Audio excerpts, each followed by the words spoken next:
When You're Old. William Butler Yeats was born in 1865 in Sandymount, County Dublin, Ireland. In 1867, the family moved to England to aid their father, John, to further his career as an artist. At first the Yeats children were educated at home. The family returned to London in 1887. In 1889, Yeats met Maud Gonne, then a 23-year-old English heiress and ardent Irish nationalist. He visited Gonne in Ireland and proposed to her, but she rejected him. Yeats proposed to Gonne 3 more times, and she refused each proposal. Yeats is considered to be one of the 20th century's key English-language poets. He was a symbolist poet, in that he used elusive imagery and symbolic structures throughout his career. Yeats chose words and assembled them so that, in addition to a particular meaning, they suggest other abstract thoughts that may seem more significant. In Yeats's When You Are Old, Yeats explores a theme of passion for a woman and how it separated him from the rest. In the first 4 lines, Yeats asks her to look back to her younger days and unravel the memories throughout her life. In the second 4 lines, he recalls that many seemed to love her, false or true, and showed interest when she was at her best. However, one man loved her for who she truly was and continued to love at her worst as she began to age. The final 4 lines really contribute to the secretive and mysterious manner of the poem and how Yeats portrays himself as being overlooked and does not stand out when he hid his face amid a crowd of stars. In Yeats's poem, When You Are Old, Yeats explores the theme of passion while remaining mysterious and delivering his poetry in a secretive manner. Yeats, 850. When You Are Old is a bittersweet poem that reveals the complexities of love. The poem is generally taken to be addressed to Maud Gonne, an Irish actress with whom Yeats was infatuated throughout his life, which is why we're using male and female pronouns in this guide. That said, the poem can also be interpreted more broadly, without specifying the names or genders of either the speaker or the addressee. In any case, the poem argues in favor of a kind of love based not on physical appearances, which fade over time, but on the deeper beauty of the soul. The poem has a fairly bleak outlook on aging, with the speaker suggesting to the addressee that life will grow sadder and lonelier as youthful beauty fades away. The speaker links the enjoyment of life to the addressee's youth, as the poem argues that the addressee should make the most of the younger years she still has left. Through the speaker's words to the addressee, the poem argues that time passes by quicker than people realize, and that once youth is gone, it is truly irretrievable.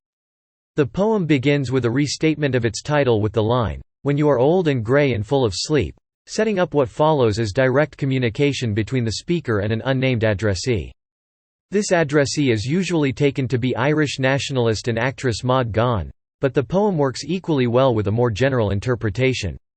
Regardless of the precise identities of the speaker and addressee, the poem feels intimate from the beginning, with the reader as an outside observer of a seemingly close relationship. When You Are Old contrasts 2 moments in time. The first line asks the addressee, and by extension the reader, to think beyond the present moment and imagine the future. This is a time when the addressee will be old, grey, and sleepy. This future scene contrasts with the time of the poem's writing, which the reader learns more about from line 3 onwards. The first line subtly evokes the weariness of old age. The hypnotic L consonants in old, full, and sleep has a lulling effect, conjuring an image of the addressee drifting in and out of sleep by the fire.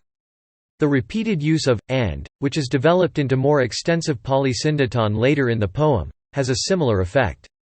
The and between old and grey is grammatically unnecessary, but its presence makes the line take just a little bit longer, slowing the poem down to a pace befitting a vision of sleepy old age. In line 2, the poem starts to reveal its speaker's agenda. The speaker offers the addressee an instruction for this far-off future moment: take down this book. The preceding caesura and the gentle d consonants keep up the sleepy atmosphere. It's not immediately obvious which book the speaker is referring to, but as the mode of communication here, the poem itself, is a form of literature, it could well mean the book in which this poem is collected.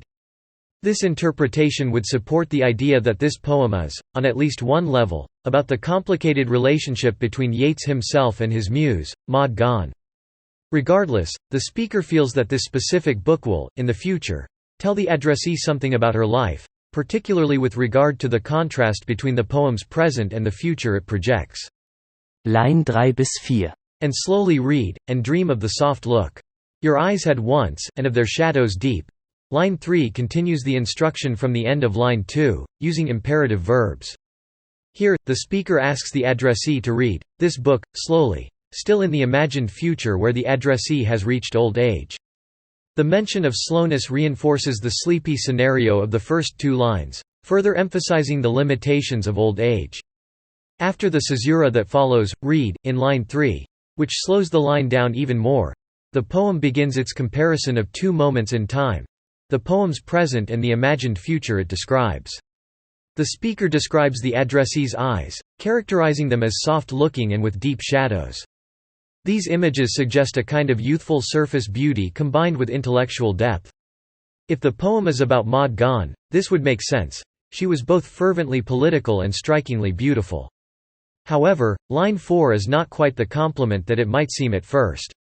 The speaker is only hinting at the addressee's current beauty to highlight that it will, over time, fade away. If the shadows deep indicate intellect and mental strength, then perhaps this too is predicted to diminish. Whatever point the speaker is trying to make to the addressee, it's now clear that it's based on the difference between youth and old age, in other words, who she is now versus who she is going to become. In keeping with the L consonants throughout the stanza, lines 3 and 4 use sibilants to a similar effect. The gentleness of the S sound in slowly, soft, eyes, and shadows is subtly hypnotic, suggesting the pull of sleep on the elderly addressee. Indeed, it also evokes the sound of breathing or snoring that often comes with sleep. Lines 5 bis 6. How many loved your moments of glad grace? And loved your beauty with love false or true? Despite the stanza break, lines 5 and 6 are a continuation of the thought from the previous 2 lines. The speaker here continues to list the things that he thinks the addressee will one day lament. Essentially, the speaker claims that the addressee is going to miss the way people loved her, moments of glad grace, that is, her youthful beauty and ease of movement. What's more, the speaker suggests in line 6 that while some of this adoration is genuine, true, some is actually inauthentic, false. In these lines, it begins to come clear that the speaker considers the kind of love the addressee currently experiences as somewhat shallow. Grammatically, all of the above is a continuation of the verb in line 3. These are times that the addressee will dream of in the distant future. Line 5 uses alliteration, many and moments, glad grace, to bring the description of the addressee to life. The deliberately placed letters seem to mirror the grace of the addressee. And while line 5 is similar to lines 3 and 4 in the way that it pays the addressee a kind of compliment, line 6 starts to reveal the intent behind the speaker's words. The speaker is trying to divide the addressee's world into 2 types of people: those who love the addressee superficially and those who love her for more than just surface beauty. Over time, the speaker seems to imply, this dividing line will reveal itself, showing the addressee whose love was false and whose was true. This also subtly but firmly criticizes the addressee, suggesting that she is not able, or perhaps not willing, to tell these groups apart yet. Only old age, which brings with it the fading of beauty, will reveal the truth. Here the poem also starts to use diacope through the repetition of loved, which helps to draw the distinction between these different types of love. There is one use of loved in each line of the stanza, and each is attached a different way of loving, or, more accurately, of being loved. As discussed, lines 5 and 6 relate to love that's based on moments of glad grace, and that is sometimes false. It's in the second half of the stanza that the speaker will reveal more about a different, and perhaps worthier, kind of love. Lines 7 to 8. But one man loved the pilgrim soul in you, and loved the sorrows of your changing face. Borrowing a convention from the sonnet form, line 7 marks the poem's turn, that is, the point at which the poem's argument shifts and the speaker's intentions so far are made clearer. The important word here is the conjunction, but. It indicates a dividing line between the 2 kinds of love the speaker describes. Essentially, the poem seeks to demonstrate that the speaker's love for the addressee is singular. It's like no other love that the addressee has experienced. Having set the scene in the first stanza and then outlined different ways in which the addressee is loved, it's here that the speaker distinguishes his own love from that of others. The diacope of the repeated, loved, turns the stanza into a process of categorization. Line 7's "loved" is the third, and it states the nature of the speaker's love for the addressee. Alternatively, this could be the speaker describing the love of a third person for the addressee, a man, who isn't the speaker. This latter interpretation seems unlikely for two reasons. First, the Irish nationalist and actress Maud Gonne, a close friend of his with whom he was infatuated. Second, the poem is known to be a kind of an elusive rewrite of an earlier poem by the French poet Pierre Ronsard. In that poem, Quand vous serez bien vieille, when you are very old, the speaker tries to convince a lover that he or she will regret not returning the speaker's love. Given that Yeats's poem also points its addressee towards this book, and how it seeks to establish the virtues of one man, it seems unlikely, but not impossible, that this man is someone other than the speaker. In line 7, the speaker reveals that he loves, or, more accurately, loved, the addressee not for her glad grace or beauty, but rather for her pilgrim soul. This is a key phrase with two important connotations. First, a pilgrim is a traveler or wanderer, especially by foot, and often religious. The word thus suggests independence and a singular determination and implies that the speaker admires these qualities in the addressee. Second, looking briefly ahead to the geographical setting of the final stanza, the personified love, wandering the mountains, the use of pilgrim soul here suggests that the addressee is unwilling to follow the speaker's suggested path, to return the speaker's love. It seems, then, that this pilgrim quality of the addressee's soul is both the reason for the speaker's love and, perhaps, the reason the addressee rejects it. Line 8 continues the poem's attempts to separate the speaker's love from other, more superficial loves. Whereas the many loved the addressee for things that were temporary and ephemeral, beauty and grace, the one man actively loved the way that these qualities were in the process of disappearing. That is, the speaker loves the changing, aging face of the addressee because it is a record of the addressee's soul, and it is the soul that the speaker loves, not the surface beauty. The use of polysyndeton in this line, another line that starts with, and continues the sleepy, hypnotic feel established in the first stanza. This helps create an air of resignation and inevitability. It seems that the addressee has already made the decision not to return the speaker's love, and, in the speaker's mind, this is the wrong choice. Lines 9 bis 12. And bending down beside the glowing bars. Murmur, a little sadly, how love fled. And paced upon the mountains overhead and hid his face amid a crowd of stars. While the first stanza set the scene and the second drew the distinctions between different types of love, the third stanza aims to show the future consequences of the way the addressee acts now. In other words, the speaker portrays a vision of future loneliness that is directly linked to the addressee's rejection of the speaker's love. In line 9, the future addressee is shown tending to a fire, the glowing bars. This is probably a reference to peat, the main fuel for fires in Ireland.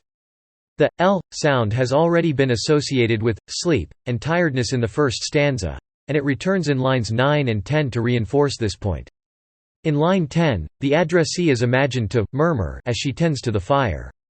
It's notable here how isolated this future figure seems to be. There is no sign of other life around her whatsoever. The specific word choice of murmur, in which the first and second syllables mirror each other exactly, evokes a lonely kind of quiet, in which words are only answered by their own echoes. It has a muttering, under-the-breath quality to it that borders on incoherence. The caesura, too, allows the word to linger. It's not until after the word, sadly, that the murmuring has something specific to say. Initially, it's just a sound, as though it's a kind of involuntary utterance. It's also in line 10 that the poem gently climbs to its poetic height. The words that follow, sadly, are, in a way, both murmured by the future addressee and spoken by the speaker in the poem's present. They personify love, capitalizing the word and hinting that this love may actually be the one man of line 7, as suggested by the male pronoun in line 12. This capitalization could also relate to the more general idea of the addressee's one true love. That is, the chance at which the addressee failed to take. Love flees, suggesting fright and or danger, heading for the mountains. Here, he paces and hides among the stars. The pacing suggests restlessness, perhaps love, whether it's the man of line 7 or a more general idea of love, laments the love that never was. The stars, meanwhile, are a symbol of eternity, and in this sense love seems now to be eternally hidden from the addressee.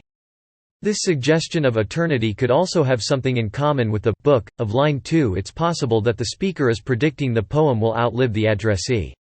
The enjambment in these lines helps bring this restless quality to life. The first two stanzas had a slowness to them, in part enabled by caesurae and gentle consonants, but the enjambment in the last three lines creates an opposite effect. Love flees, and the enjambment of lines 10, 11 and 12 make the poem accelerate appropriately as if the poem itself is now rushing to get away. The assonance between hid, his, and amid, all using a quick I sound, also contributes to this quickening of the poem's pace and subtly highlights the idea that love has vanished too quickly and effectively for the addressee to ever regain it.